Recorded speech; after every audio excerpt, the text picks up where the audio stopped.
So here's what I'm left with on these brakes. They're bonded. Those are, I mean, they have rivets, which means I think those are always a little bit better brakes, but you can see they're really welded to the backing.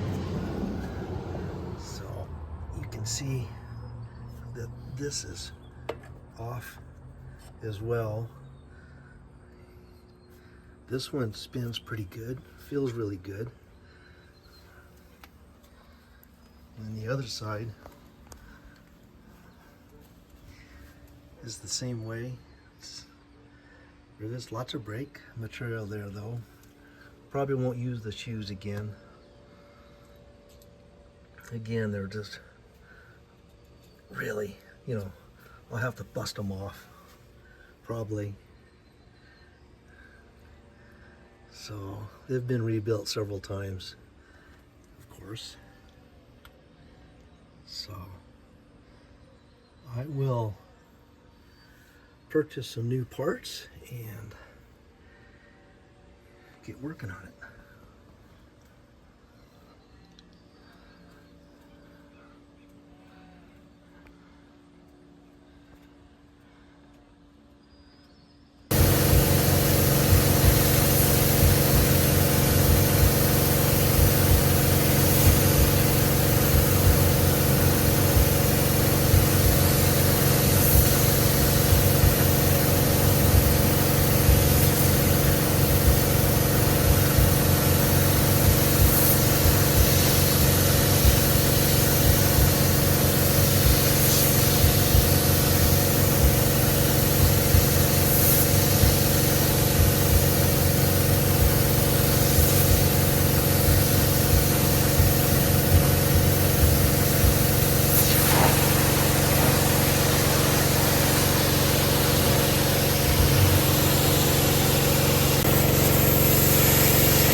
Here's what I've been doing all day, feels like anyway, is power washing the Jeep.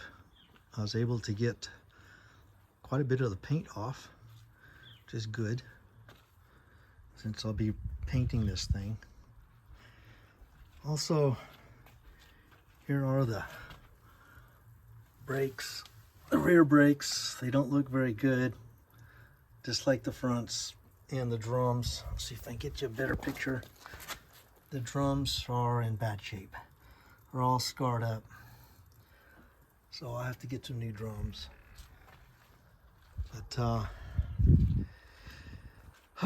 power washing is not as easy as it looks, that's for sure. So that's the back. I got the bed, the cab. Now I've not done this side at all. And so you can kind of see the contrast, all this stuff that's on it, all this residual from being underneath of a tree for a long time, really bad. Anyway, this is what I've got going on, and got to get to it another day. Bye-bye. Here's the brake I'll be working on. It's the driver's side, and you'll see me struggling to get that. I've already pulled the master cylinder off, and hopefully I'll have a video of that, putting it back together.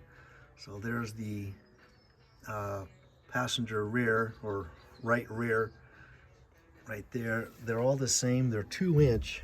The shoes measure 2-inch, and get a little. So that's what it looks like. And this is the other front right there. So we'll be working on these. These are always really difficult.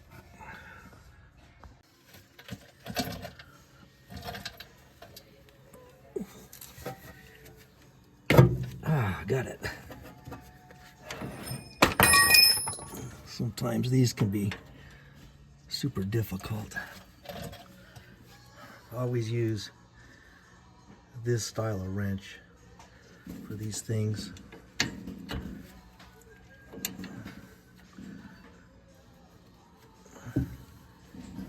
You have to hold that. And that's what's nice about this type of wrench, is you can get in here and hold it pretty tight. But I've already loosened it just now, so we're going to take that off. That's good. I've also lubed it as well. So I'm just going to loose it just a little bit, and that's what I want to make sure I catch the oil. There it is, dripping, so I caught it. Okay, we'll let that drip a little bit and take it from there. Looks like the next step is to pull this tab out. I'm going to use, hopefully this will work. I'm not sure if I can do this or not.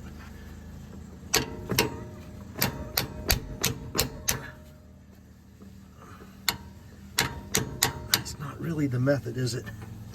Let me find a different way. Okay, we're just gonna give this a go here and just try to pull this thing out just using vice grips, and got it. Look at that. There it is, that tab, and then this should pull out just like that. So I'm gonna clean all that up, check this line, and see. I might have to get new lines, not sure.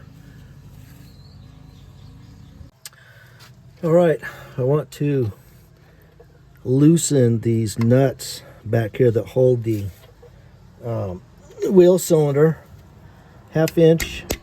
I don't generally like to pound on my wrenches like that, but the shock does.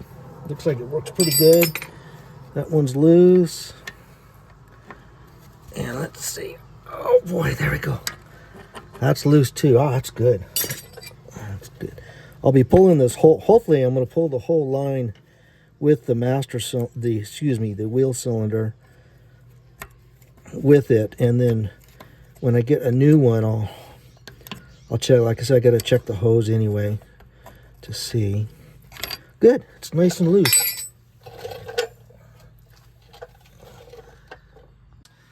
Well, now comes the miserable part. Trying to pull all this off. These brakes literally are, look at that.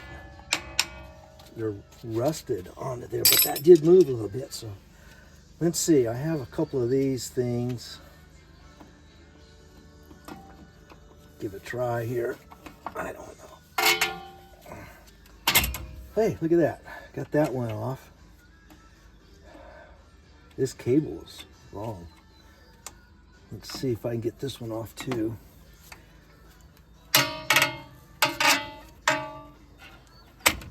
Got it. Hallelujah. Okay, we'll just leave that for right now.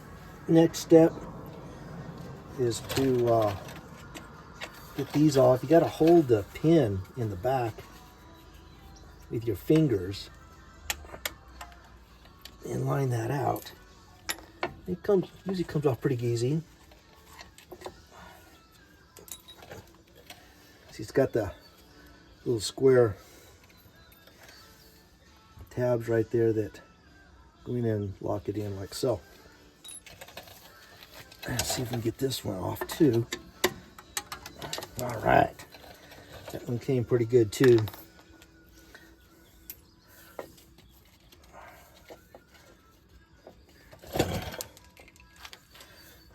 Let's see if we can get the pin out.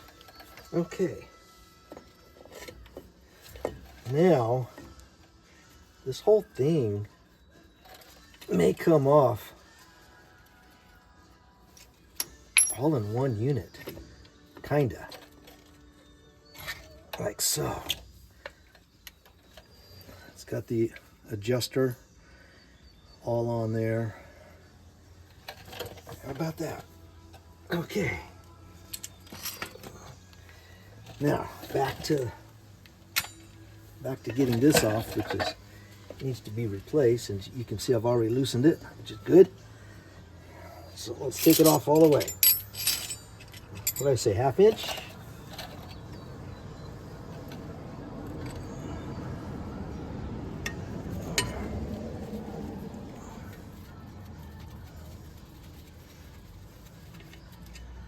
There's the nut, which we'll save. You never know, it may not come in a kit. Not sure.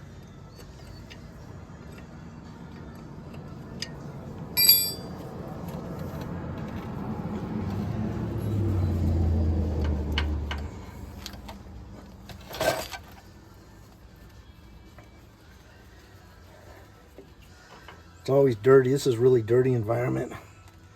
Almost feel like I'm at a wrecking yard. Okay. I got it out. There's what it looks like. And I'm going to replace this and probably replace the hose. A little bit of cracking going on right there. Yeah. And anyway, all 4 wheels are identical to this. So once you've seen this taken apart, then you'll know that the other ones are the exact same way.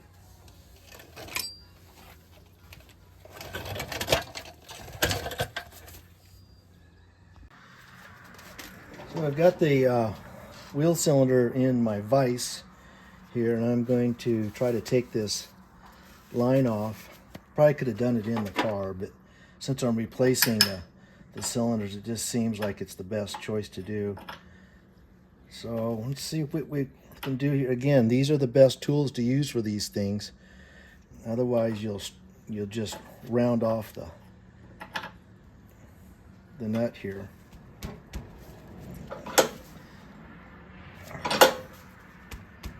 Boy, it is on there too. Ah, got it though. How about that?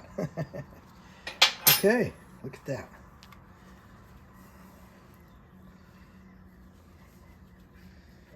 All right. So a real critical piece is when you put this back together, make sure you get that a new washer on there. Actually, now that I have it off, it really doesn't look like it's in that bad a shape.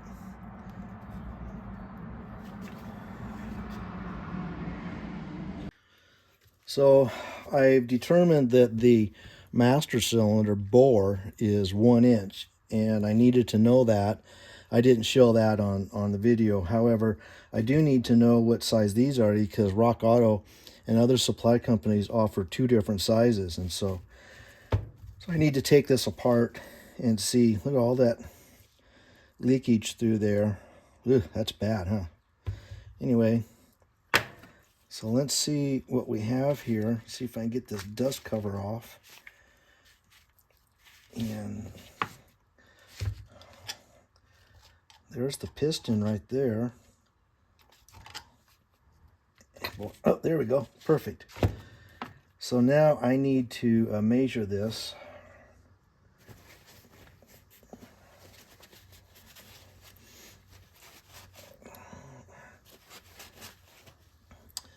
There's the little rubber cup, and here's the actual piston itself. These can be rebuilt, but I'm not going to. Let me get something to measure this.